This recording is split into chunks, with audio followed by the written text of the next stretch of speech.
Ukraine's Air Force reported that an American-made F-16 jet, operated by Ukrainian forces, successfully knocked down 6 Russian cruise missiles during a single mission.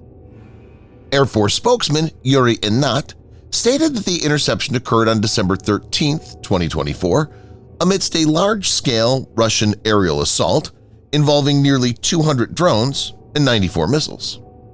This record-setting achievement marks the first time an F-16 fighter jet has neutralized such a high number of targets in a single engagement, underscoring the aircraft's pivotal role in Ukraine's air defense. While initial concerns about pilot training were heightened by the tragic loss of a Ukrainian pilot shortly after the F-16's delivery, this successful deployment of the fighter jet is a significant morale boost for Ukraine's forces. In this video, Defense Updates analyzes why American F-16s are proving great air defense assets for Ukraine. Before we proceed, a word on NordVPN, which is one of the most trusted VPN brands worldwide that has a no-log policy validated by Deloitte, an industry-leading Big Four auditing firm. NordVPN provides an encrypted tunnel that protects your privacy by preventing external entry to your internet traffic, as well as enabling you to access content that's blocked based on geolocation. Best of all, with one NordVPN account, you can secure up to 6 devices at the same time. Get an exclusive NordVPN deal with massive savings by going to nordvpn.com/defense or clicking the link in the description. It's risk-free with Nord's 30-day money-back guarantee.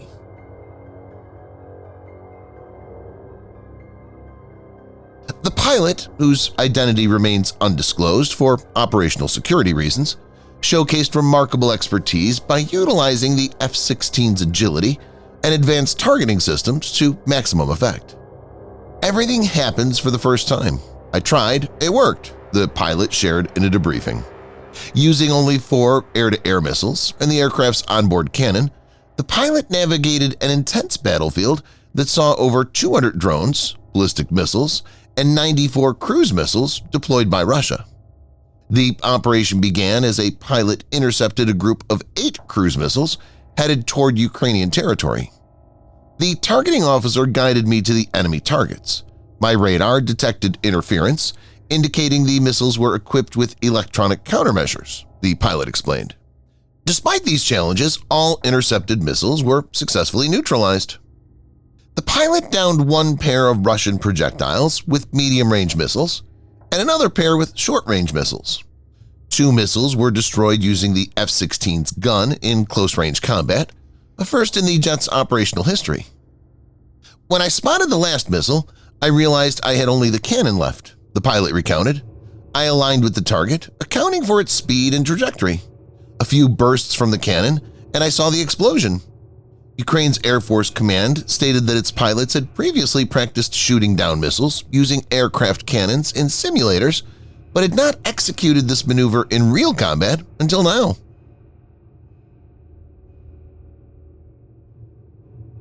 Russia has a diverse array of cruise missiles, which include 3M54 caliber, KH-101, and KH-555, to name a few. These long-range missiles can be launched from deep inside Russia. President Putin's forces have often used these in conjunction with Iran-provided Shahed-136 drones and Iskander ballistic missiles in a bid to overwhelm Ukrainian air defense. Russian cruise missiles have been, on many occasions, used explicitly to target civilian infrastructures.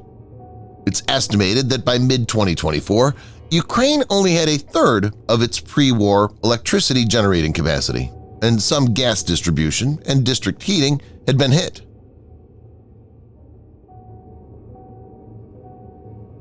The General Dynamics F-16 Fighting Falcon is an American single-engine, 4th-generation, supersonic multi-role fighter aircraft originally developed by General Dynamics for the United States Air Force, USAF.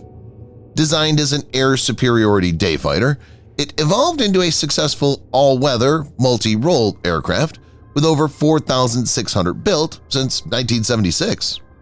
Although no longer purchased by the U.S. Air Force, improved versions are being built by Lockheed Martin for export. Ukraine said it had received its first tranche of the jets in August, following U.S. President Joe Biden finally allowing their provision via third countries. Norway, Belgium, the Netherlands, and Denmark are among a coalition of countries that have pledged more than 85 F-16 jets to Kyiv, which will provide better air power to Ukraine than the Soviet-era aircraft it has relied on. As for the F-16, it's primarily equipped with short to medium-range AIM-9 Sidewinder and beyond visual range AIM-120 AMRAAM missiles for air-to-air engagements. It's compatible with the latest versions of these missiles, which are AIM-9X and AIM-120D, that have a strike envelope of 35 kilometers or 22 miles and 160 kilometers or 100 miles, respectively.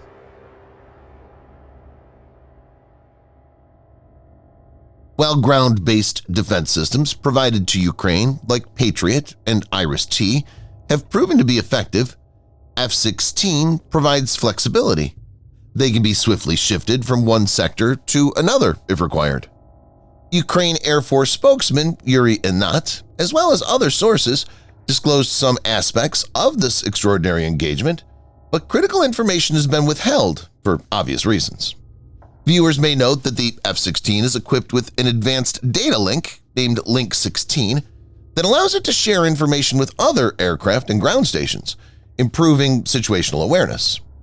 With Link 16, military aircraft, as well as ships and ground forces, may exchange their tactical picture in near real time.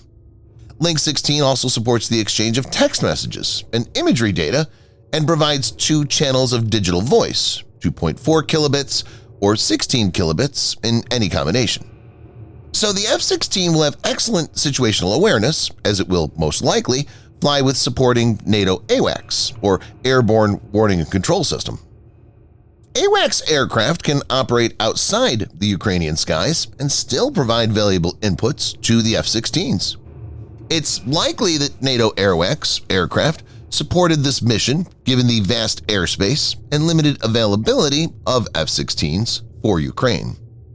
While Deputy Chairman of Russia's Security Council and former President Dmitry Medvedev had warned that NATO personnel actively participating in the conflict will become a legitimate target for the Russian armed forces, it's unlikely that Russia would fire against a NATO AWACS, except if such an asset has entered into Russian territory. Thanks for watching.